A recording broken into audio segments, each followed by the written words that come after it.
Okay, so it's just about to be ready.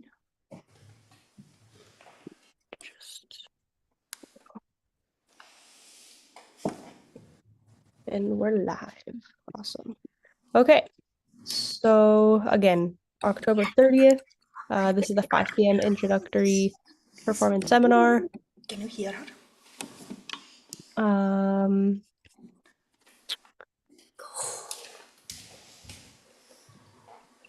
Okay, yep, Neil is here, Arohi, all good.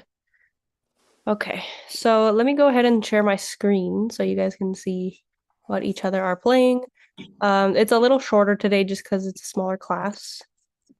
But let's go ahead and start with Neil.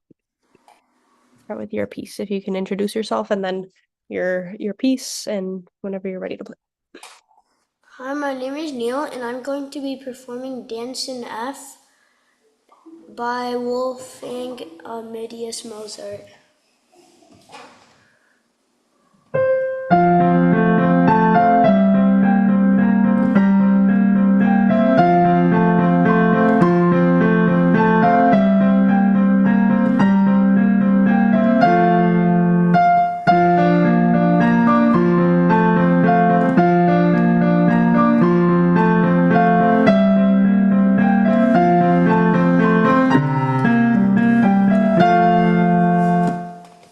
All right, nice job. For some reason, I had the wrong sheet music attached to that, so I think maybe I just clicked the minuet instead of dance in F. But yeah, I got it here. So very good. What was the hardest part you'd say in learning this piece? The right hand following along the exact same tempo on the left hand when you play the 8 note. It's like a sudden shift. Is there a specific part that you're talking about? Basically like in every part, like Like every yeah. the So left hand just back and well, forth?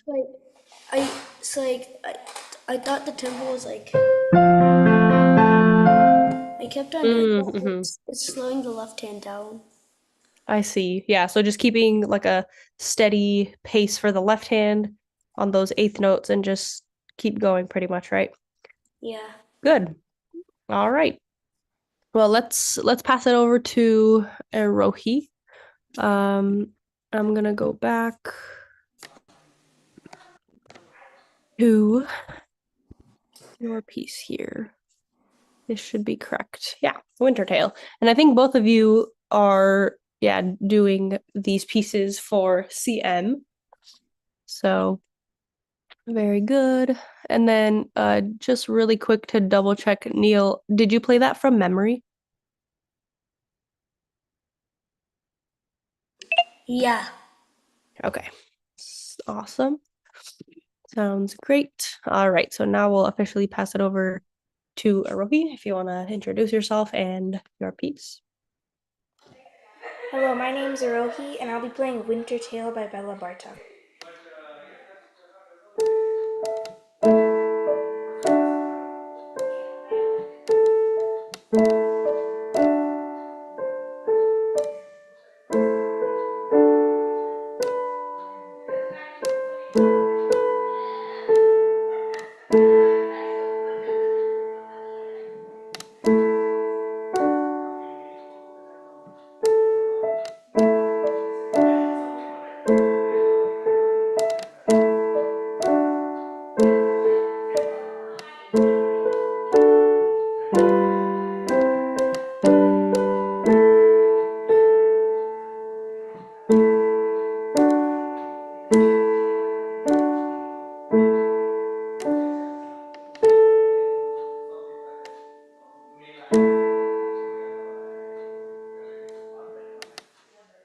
All right, nice job, nice job. Very good. Especially the last part, just following through and holding those last couple notes. So with this piece, I know there was a couple things, right? There's repetition, but also slight variations. So what do you feel like was the hardest part in learning this for you? Well, probably the part where the left hand starts like doing its own thing. Like this kind of chain of that bit there. Yeah. Yeah, I understand. Well, you did really well. You did really well with that, so very good. Um, I think both of you very solid performances. Um, let's start with Erohi's piece for we could talk about, let me see what we have. Maybe we could actually look at that part with your left hand. Um, and really quick, just right off the bat, right? What do we see in the beginning? Like what clefs do we see in both hands?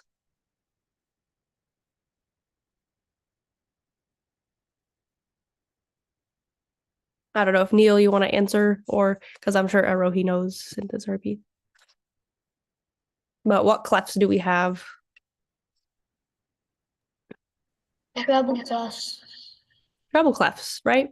Normally we see a treble clef and a bass clef. But in this case, do you know why we have two treble clefs? Because the left hand's playing a position somewhere higher up the piano, so if we were to write it down in bass clef, it would be very confusing to tell where each note is. Right, like just drawing all the ledger lines up because it's pretty high for the left hand to be playing around middle C. Exactly. So the whole piece is actually, right, it's all treble clef, which is pretty cool. And then for movement wise, I wanted to just look at this part.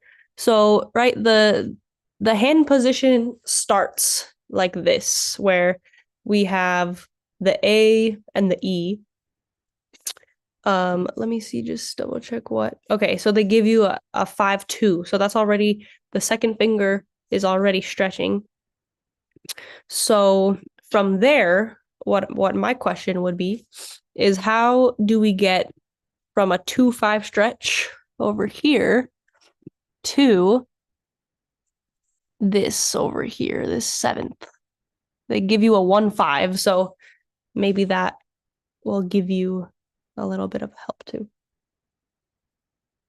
But yeah, Neil, you I want you to answer it first because we have a small class, so it's kind of like it's either you or Arohi, but this is Arohi's piece, so I think she probably knows what this move is. So I'll have you try to play it first and see if you can figure out what this specifically what is the 5 doing, because the 1 right is just that step up. So I don't know. I have to practice that. okay, were you able to try it on the piano? Not yet. Not yet? Okay. Well, how about can you give this one a try? So just what's in the box, right? We have the 2-5. So this is an A 5-finger scale position. Your 2 is stretched. Okay? And then the 1 will be over here and the 3 on D. So what is happening? What does that first finger have to do because of the sharp on F?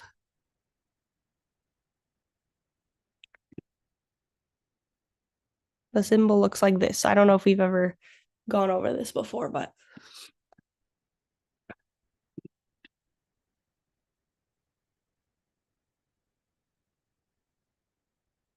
all right, Arohi, do you know what this the first finger is doing here? It's shifting up by a half step. Mm-hmm. We might also know it as an adjustment. I know I've heard that term before as well. So yeah, shifting up or just adjusting the finger upwards. And then the third finger, it's just already on D because we stretched the second finger. So yeah, there's that one. And then let me go ahead to your piece, Rohi. Let's see. Oh wait, I think, or sorry, Neil, mixed up. here. So yeah, this was not the correct piece. So let me just go back to the one that I had searched up. Should be right here. Okay. So this version is a little different than I think what you have, Neil, but that's okay. So I know we talked a lot about the chords, right? And I think Arohi, you actually did this piece too. So both of you are probably familiar so far with these chords, right? We talked about how we have the one chord, right? And then it goes to the 5/7 chord, right? The primary chords, the 1, the 4, the 5/5/7. I just highlighted the 1 there, but I actually wanted to teach a new concept that I don't think I went over with either of you. But you might know maybe from a different piece. So what's happening in the left hand, right? How we have the bottom note, right? It's just being held down while the other fingers are playing. Do any of you know what like this broken chord pattern is called?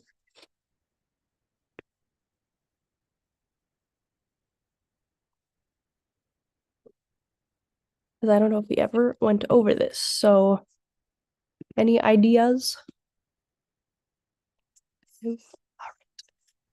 Um, so this is something that a lot of composers like back in the 18th century would use, like Mozart, um, I don't know, Haydn, Beethoven, people like that.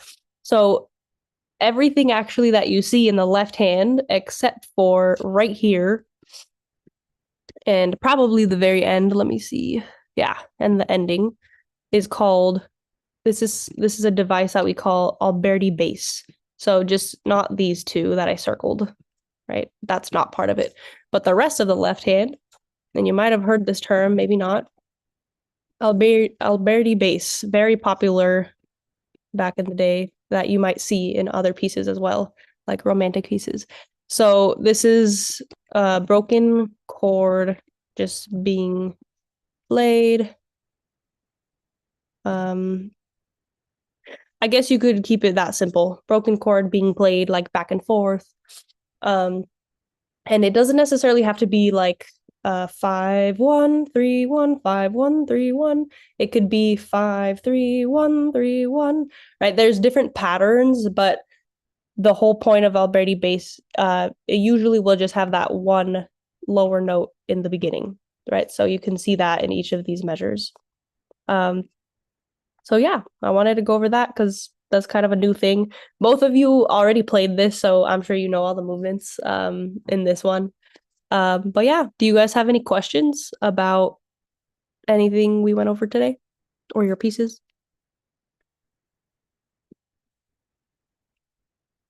No questions? Okay. Well, thank you both for performing very well. And we'll just keep working on your CM studies, and then I think it's good to just start doing your videos as soon as you can after doing a performance seminar. All right. So I'll see you both later this week for our one-on-ones, and yeah, hope you have a good rest of your day and Halloween. That's all. Thank you. Bye. No problem. See you. Bye. Bye bye.